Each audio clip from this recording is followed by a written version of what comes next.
This is the VOA Special English Economics Report. The economic situation in Italy is worrying investors and may have cost its prime minister his job. Like Greece, Italy is facing pressure to make unpopular cuts in government spending. Silvio Berlusconi sought to enact measures meant to satisfy his country's creditors. On early November 8th, Mr. Berlusconi won a budget vote in Italy's lower house of parliament. But the prime minister lost something else. A majority of lawmakers in the lower house refused to vote. It appeared Mr. Berlusconi had lost their support. He announced that he would resign after Parliament passed budget-cutting measures. Italian government debt is about 120% the size of the country's economy. That is second only to Greece in Europe. Greece, Ireland, and Portugal have all required rescue loans to help them pay creditors. But unlike those nations, Italy has the third largest economy using the euro, and it is among the 10 largest economies in the world. On November 7th, European finance ministers met in Brussels to discuss the deepening debt crisis among nations using the euro. European Union Economic and Monetary Affairs Commissioner Olli Rehn said Italy needed to enact reforms. It is essential now that Italy will stick to its fiscal targets, ensure their implementation, and intensify the structural reforms that can boost growth and job creation. Italy recently faced an increase in borrowing costs that topped 7%. Unlike Greece, Italy's budget deficit is not out of control. Of greatest concern, however, is Italy's lack of growth and job creation. Financial officials and market watchers are also concerned that Italy's debt problems may be too big to solve for the 17 nations using the euro. European leaders have yet to agree on the size and conditions of a rescue fund or plan. In Brussels, Dutch Finance Minister Jan Kees de Jager said the rescue fund needed to be bigger. But he said budget reform of euro nations was important too. We have to increase the capacity of the emergency fund. That's very important, but it's not the only thing. Economic reforms and budget cuts in countries currently under attack of the financial markets are at least as important than more money in the emergency fund. For VOA Special English, I'm Alex Villarreal.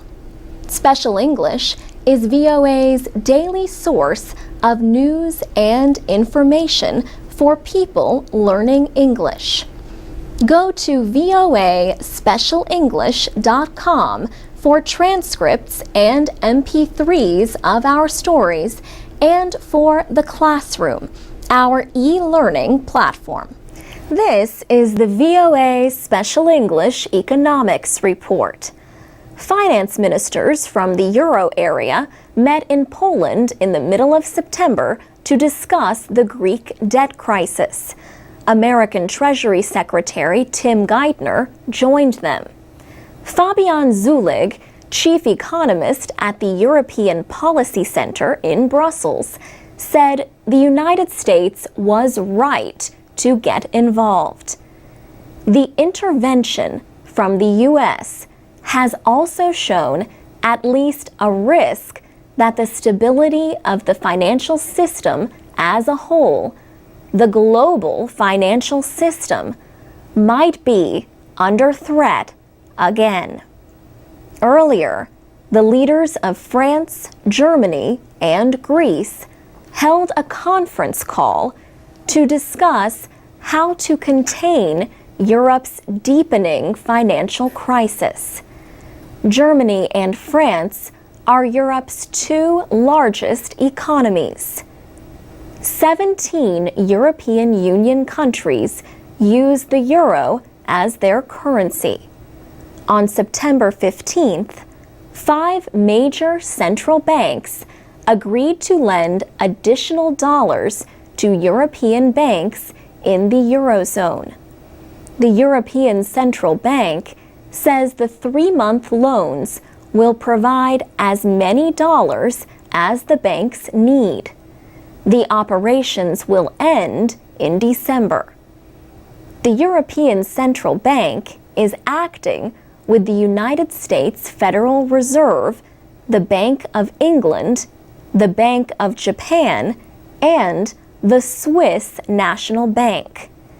The announcement helped lift European bank shares and major European stock lists.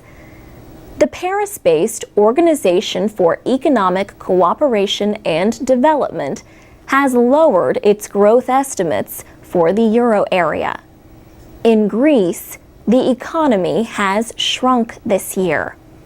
German Chancellor Angela Merkel urged Eurozone nations to do everything possible to avoid an uncontrolled insolvency by Greece.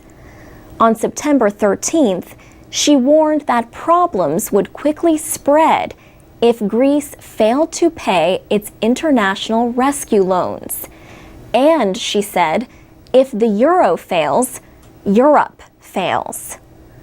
The next day, European Commission President José Manuel Barroso spoke to the European Parliament. He announced that the Commission would propose creating euro bonds. The idea is for Eurozone governments to jointly guarantee their debts.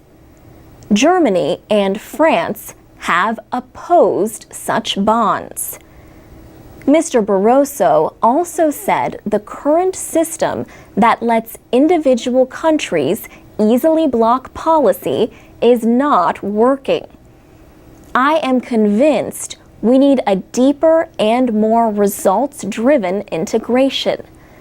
A system based purely on intergovernment cooperation has not worked in the past and will not work in the future.